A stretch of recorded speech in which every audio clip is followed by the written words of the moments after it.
Hello दोस्तों, आप सभी का स्वागत है हमारे यूट्यूब चैनल एसएससी कोचिंग पे। दोस्तों, आज का टॉपिक हम लोग सीटेट के एग्ज़ाम के लिए आज देखेंगे। हम लोग सीटीपी का जो प्रश्न पूछे जाते हैं तो उससे हम लोग रिलेटेड प्रश्न पूछेंगे, देखेंगे, जो कि प्रैक्टिस सेट के रूप में। तो चलिए स्टार्ट करते हैं हम लोग आज का पहला प्रश्न, जो कि बहुत महत्वपूर्ण होगा, ठीक ना। तो चलिए स्टार्ट करते हैं आज का हम लोग का पहला प्रश्न। तो इसमें आज का पहला प्रश्न है, भाषा अर्जन एवं विकास के लिए सर्वाधिक संवेदनशील अवधि कौन सी है। तो आपको बताना है सबसे सर्वाधिक संवेदनशील अवधि कौन सी होती है। जन्म से पूर्व अवधि, प्रारंभिक बाल्यावस्था, मध्य बाल्यावस्था, किशोरावस्था। तो यह आपको बताना है कौन सा ऑप्शन इसमें हमारा बेस्ट होगा। तो इससे आपको बताना है जो कि सर्वाधिक संवेदनशील अवधि जो होती है वह कौन सी होती है। तो वह सबसे जो हमारा भाषा अर्जन के लिए सर्वाधिक जो संवेदनशील अवधि होती है वो प्रारंभिक जो बाल्यावस्था होती है वह होती है, ठीक ना। तो इसमें जो ऑप्शन हमारा सही होगा यही ऑप्शन सेकेंड सही होगा। ठीक, चलिए आगे चलते हैं। क्वेश्चन नंबर सेकेंड, निम्नलिखित में से कौन सी लॉरेंस कोलबर्ग के द्वारा प्रस्तावित नैतिक विकास की एक अवस्था है।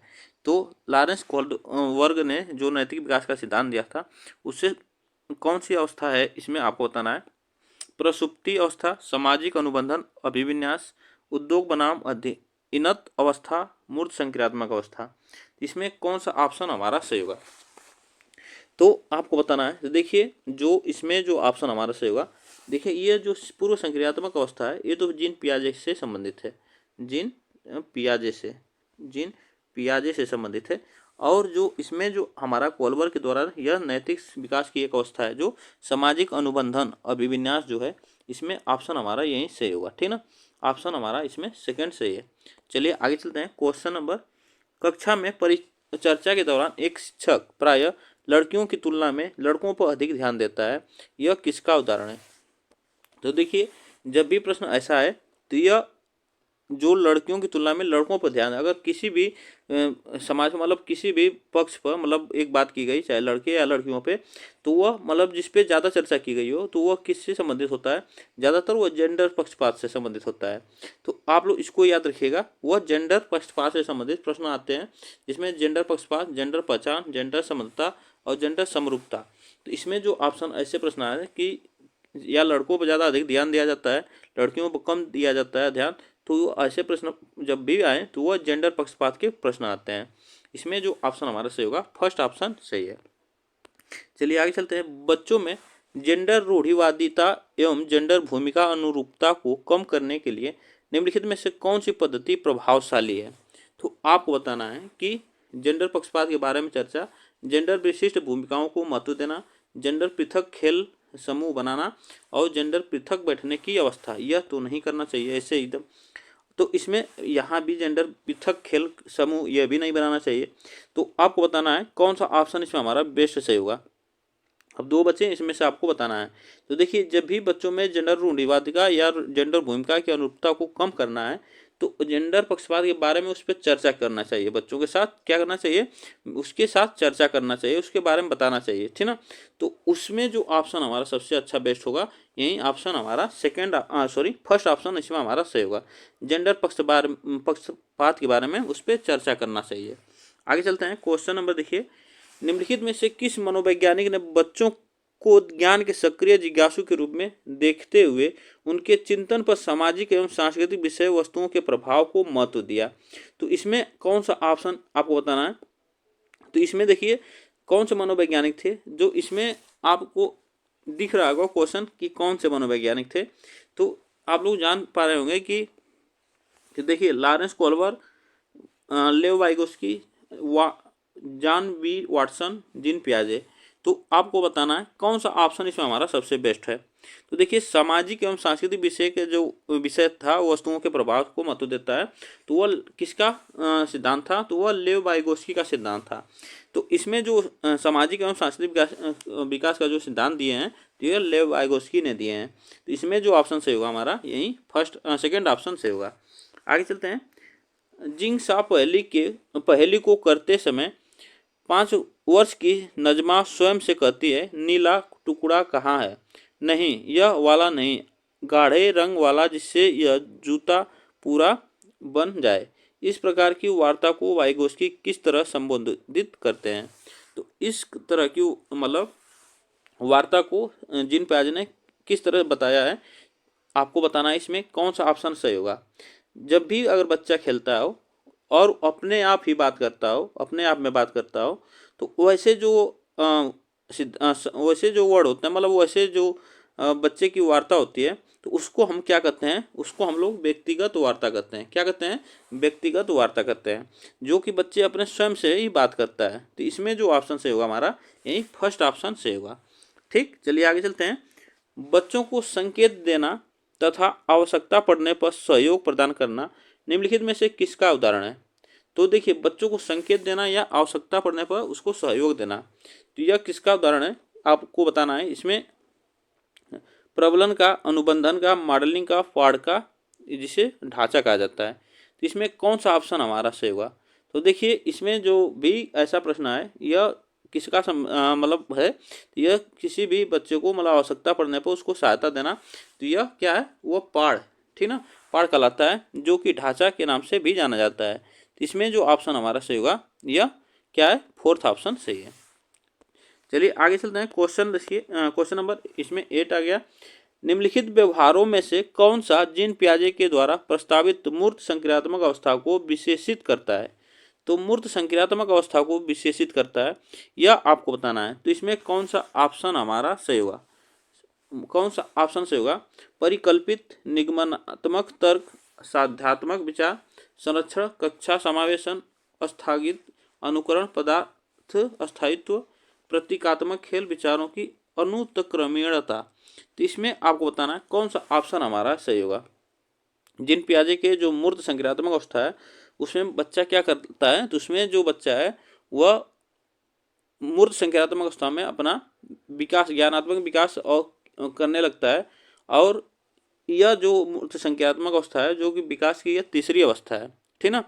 तो इसमें जो बच्चा है वह संरक्षण करना और कक्षा समावेशन करना सीख जाता है, ठीक ना। तो यह और उसमें संरक्षण करना और कक्षा समावेशन भी सीख जाता है, और संबंध के बारे में भी सीख जाता है बच्चा। तो इसमें जो ऑप्शन हमारा सही होगा, यह सेकेंड ऑप्शन सही होगा। आगे चलते हैं। बच्चों के संज्ञानात्मक विकास के संदर्भ में निम्नलिखित में से कौन सी पियाजे की संरचना है? कौन सी पियाजे की संरचना है, इसमें से आपको बताना है। तो इसमें आप लोग बताइए, तो कौन सा ऑप्शन इसमें हमारा सही होगा?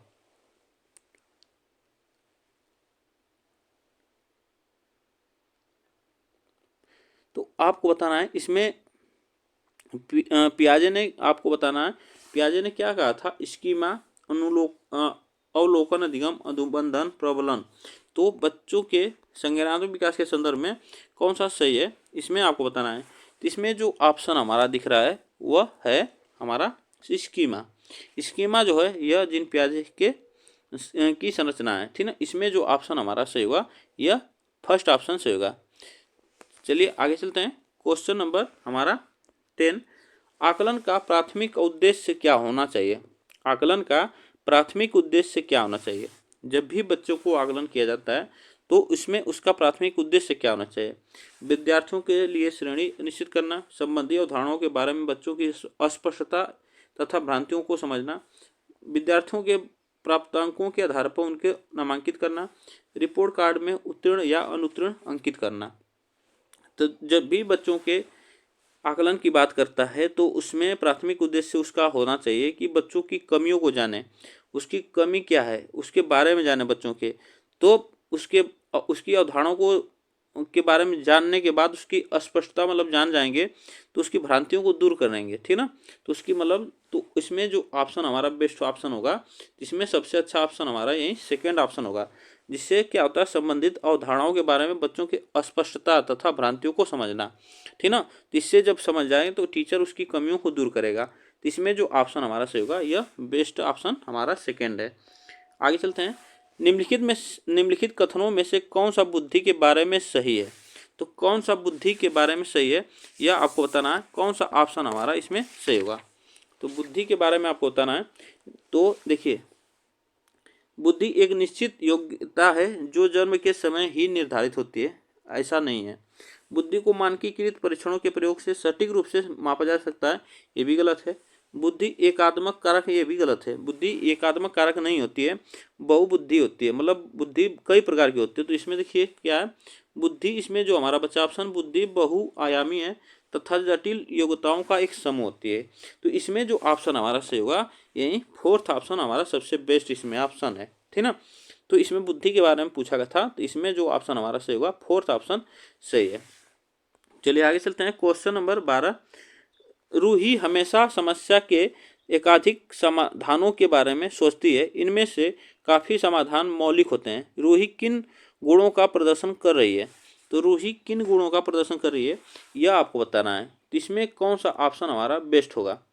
तो रूही किन गुणों का प्रदर्शन कर रही है? तो देखिए, जब भी बच्चा ऐसा भी करता है, जब अपने समस्याओं के एकाधिक मतलब उसके बारे में सोचती है और उसका अपना समाधान करती है, तो वह ऐसे बच्चे जो होते हैं वह एक सृजनात्मक विचारक होते हैं, मतलब अपने से ही करने वाला, वो अपने तर्क से करते हैं बच्चे, तो वह सृजन करते हैं अपने मतलब जो बच्चे होते हैं, तो ऐसे विचारक गुणों को मतलब दूर करते हैं। और सृजनात्मक जो व्यक्ति की वह योग्यता भी होती है कि वो अपने कमियों को दूर करे, ठीक ना। तो इसमें जो ऑप्शन सही होगा, यह फर्स्ट ऑप्शन सही होगा, ठीक। चलिए आगे चलते हैं। क्वेश्चन इसमें हमारा 13 देखिए, शिक्षण अधिगम प्रक्रिया में वंचित समूह से संबंधित विद्यार्थियों के द्वारा सहभागिता कम होने की स्थिति में एक शिक्षक को क्या करना चाहिए? तो इसमें एक शिक्षक को क्या करना चाहिए आपको बताना है। तो देखिए, ऐसे जब स्टेटमेंट आए, तो शिक्षण अधिगम प्रक्रिया में वंचित समूह से संबंधित जो विद्यार्थी होते हैं, उनकी सहभागिता कम होने की स्थिति में एक शिक्षक को क्या करना चाहिए? तो देखिए, इसमें ऑप्शन कौन सा हमारा सही होगा? इसमें पहला कह रहा है कि बच्चों को विद्यालय छोड़ने के लिए करना चाहिए, ऐसा नहीं करना चाहिए, बच्चों को छोड़ना नहीं चाहिए, बच्चों को विद्यालय छोड़ना नहीं चाहिए। इस स्थिति को जैसी है वैसी स्वीकार कर लेना, ऐसा नहीं, उसको बदलना चाहिए। इस विद्यार्थियों से अपनी अपेक्षाओं को कम करना चाहिए, ऐसा भी नहीं है, ठीक ना। अपनी शिक्षण पद्धति पर विचार करना चाहिए तथा बच्चों की सहभागिता में सुधार करने के लिए नए तरीके ढूंढना चाहिए, ठीक। तो देखिए, बच्चों की जो सहभागिता होती है, यही फोर्थ ऑप्शन में हमारा सही होगा। बच्चों की जो सहभागिता, उसके मतलब वो कैसे सीखेंगे, नए तरीके से उनको सिखाना चाहिए कि वह बच्चे नए नए तरीकों से सीख सकें। तो उसकी अपनी शिक्षण पद्धति में विचार करके मतलब अलग तरीके से शिक्षण पद्धति को बनाना चाहिए कि हम कैसे अच्छा पढ़ा सकें। इसमें जो ऑप्शन सही होगा हमारा फोर्थ ऑप्शन सही है। आगे चलते हैं। क्वेश्चन नंबर हमारा 14, एक समावेशी कक्षा में एक शिक्षक को विशिष्ट शैक्षिक योजनाओं को क्या करना चाहिए?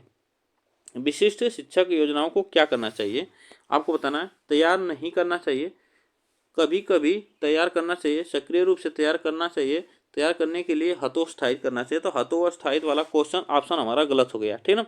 कभी भी ऐसा क्वेश्चन ऑप्शन नहीं होना चाहिए।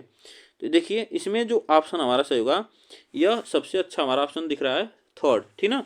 जो सक्रिय रूप से तैयार करना चाहिए एक शिक्षक को, क्या विशिष्ट शैक्षिक योजनाओं को शैक्षिक जो सक्रिय रूप से उसको तैयार करना चाहिए, जिससे समावेशी कक्षा में कही गई बात है। तो इसमें जो ऑप्शन सही होगा हमारा थर्ड ऑप्शन सही है। चलिए आगे चलते हैं। पठन वैफल्य बच्चों के प्राथमिक लक्षण क्या है? तो देखिए, पठन वैफल्य जो प्राथमिक, यह इससे जो पूछे जाते हैं, हिंदी में लिखा गया है, इसे हम लोग क्या कहते हैं इंग्लिश में, डिसलेक्सिया कहते हैं, डिसलेक्सिया। तो बच्चों के प्राथमिक लक्षण क्या होते हैं? यह विकार होता है एक तरह का, इसको आपको बताना है। तो देखिए, इसमें न्यून अवधान विकार, अपसारी चिंतन पढ़ने में धारा प्रवाहिता, धारा प्रवाह पढ़ने की अक्षमता, एक ही गति विषयक कार्य को बार बार दोहराना। तो इसमें जो ऑप्शन कौन सा हमारा सही होगा? जो कि बच्चे पठन वैफल्य में कमी है उसके। तो इसमें जो डिसलेक्सिया है, तो वह किससे संबंधित होता है? तो आप लोग जानते हैं कि धारा प्रवाह पढ़ने की अक्षमता से होती है, तो वह पढ़ने की अक्षमता से संबंधित होता है, जो कि बच्चा मतलब उसको अच्छे से नहीं पढ़ पाता है, मतलब धारा पर एक प्रवाह में नहीं पढ़ पाता है। इसमें जो ऑप्शन सही होगा, यह थर्ड ऑप्शन सही होगा। यह 15 प्रश्न थे आप लोग के लिए, और आप लोग यह बताइएगा कमेंट बॉक्स में कि कैसा लगा वीडियो, और वीडियो को आप लोग ज़्यादा से ज़्यादा शेयर करिएगा। तब तक फिर मिलते हैं नेक्स्ट वीडियो के साथ। आज के लिए बस इतना है।